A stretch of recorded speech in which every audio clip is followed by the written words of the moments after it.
গোলামি নয়, আজাদি চাই আমরা। ভারতের গোলামি থেকে আমরা মুক্তি পেয়েছি, পিন্ডির গোলামি থেকে আমরা মুক্তি পেয়েছি। আমাদের আগামী দিনে বাংলাদেশ স্বাধীনভাবে সার্বভৌমভাবে মর্যাদার সহিত আমরা দাঁড়াবো।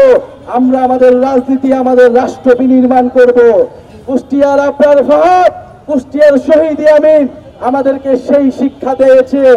আমরা সেই আশা আকাঙ্ক্ষাকে ধারণ করি, সেই চেতনাকে ধারণ করি।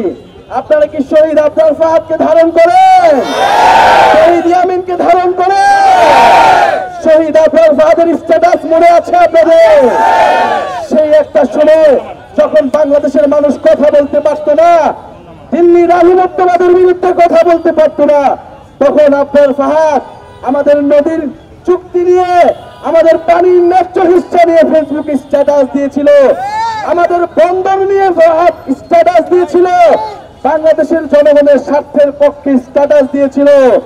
সেই আবরার ফাহাদ সেই সময় যখন ভারতের আধিপত্যবাদের বিরুদ্ধে, ফ্যাসিবাদের বিরুদ্ধে, শেখ হাসিনার বিরুদ্ধে কথা বলতে পারত না, যখন ইসলাম ধর্ম এবং বাংলাদেশের পক্ষে কথা বলা মাত্রই তাকে হত্যাযজ্ঞ করা হতো, তাকে নির্যাতন করা হতো, শহীদ আবরার ফাহাদ সেই সময় মুখ খুলেছিলেন।